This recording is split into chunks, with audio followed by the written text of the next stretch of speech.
Satu lagi hakim konstitusi terjerat kasus korupsi dan terkena operasi tangkap tangan. Kali ini Patrialis Akbar, hakim konstitusi berlatar politisi yang terjerat dalam operasi tangkap tangan KPK. Apa yang membuat kasus korupsi di lingkungan hakim konstitusi kembali berulang? Kita bahas sore ini bersama mantan hakim yang juga pengajar hukum dari Universitas Trisakti Asep Iwan Iriawan. Nanti juga kita coba hubungi mantan Ketua Mahkamah Konstitusi Mahfud MD melalui sambungan telepon. Kita ke Pak Asep dulu. Pak Asep, banyak orang berpikir kok bisa kemarin Pak Akil sudah kena tidak ada efek jera juga. Ya, saya pikir kan ya saya nggak harus katakan apa, nggak mungkin katakan prihatin, katakan apa. Kan seharusnya ketika dulu ketua MK-nya yang alumni dan dia bekas advokat, bekas Komisi 3 sudah begitu geger gonjang ganjing.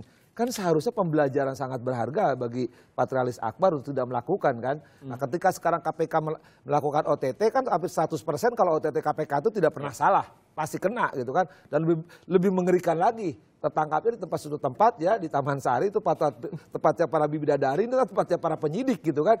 Nah, ini apa? Dan itu selalu diulang kan, tidak hanya para hakim, para penegak hukum lainnya atau para pejabat lainnya. Selalu kan ketika OTT itu kan mengerikan lagi. Selalu kalau nggak di hotel ada wanita dan gitu tuh terus gitu kan. Kenapa sih nggak ada pembelajaran? Katakanlah kita belajar nggak bener aja, kita ngomong nggak bener dah.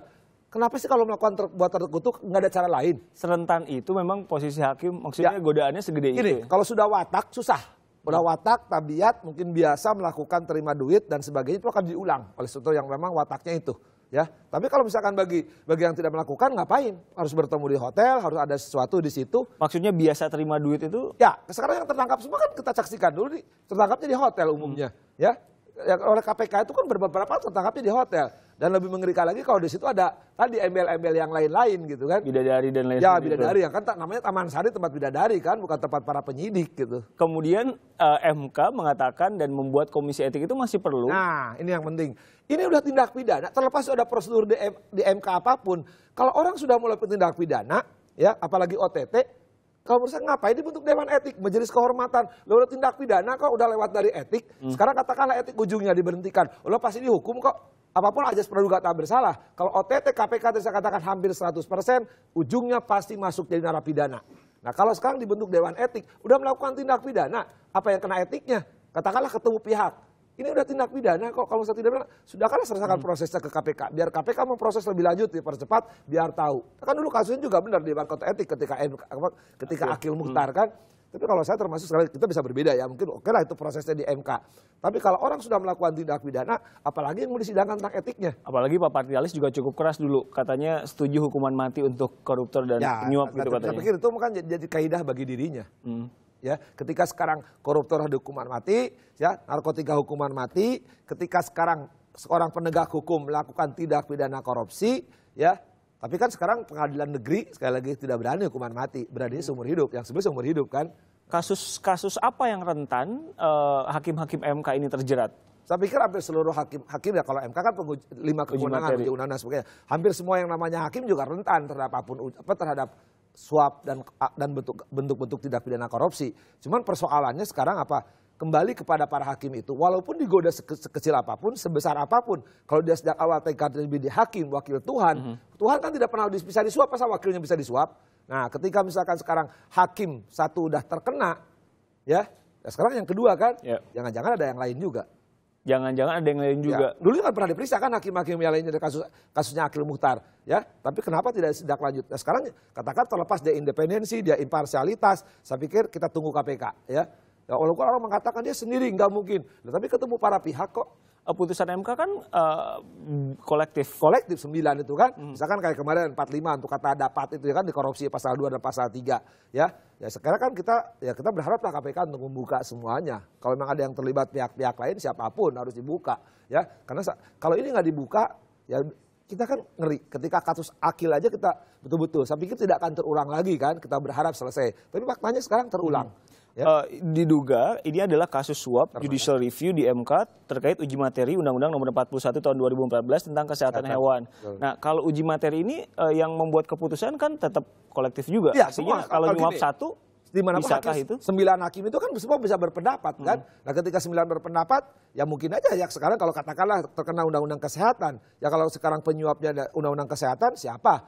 Ya bisa aja, 1, bisa 2, bisa 3, bisa 4, bisa 5. Tapi kan belum diputus. Kita tunggu kan pemeriksaan KPK. Sekarang tinggal gampang, nanti penyuapnya tinggal tanya siapa saja yang dihubungi oleh para penyuap itu.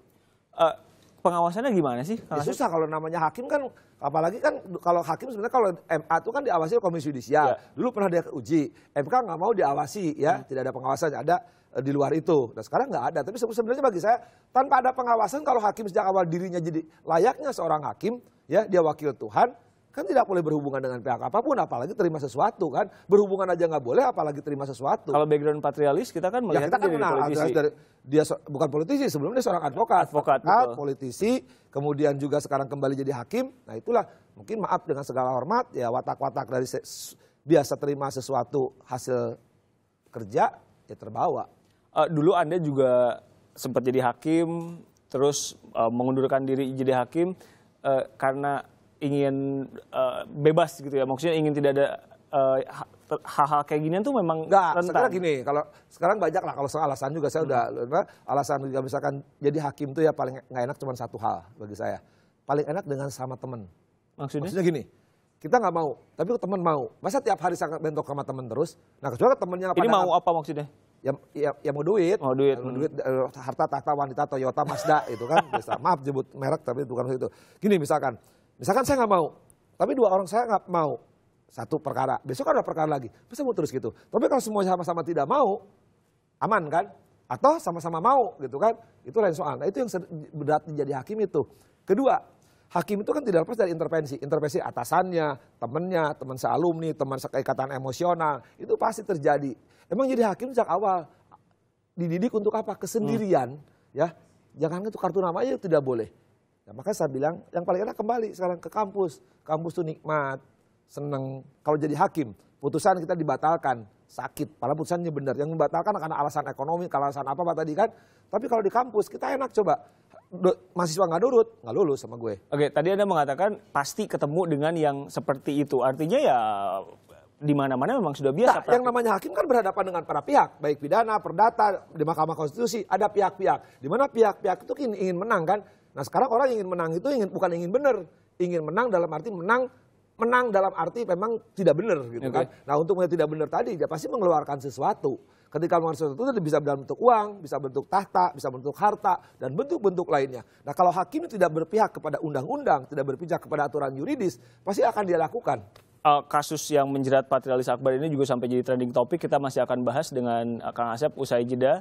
Dan setelah kabar penangkapan Patrialis Akbar oleh KPK tersebar juga ke publik, pengguna media sosial mulai ramai membincangannya. Kita tadi sempat katakan juga akan dibahas usai jeda, tetap bersama kami.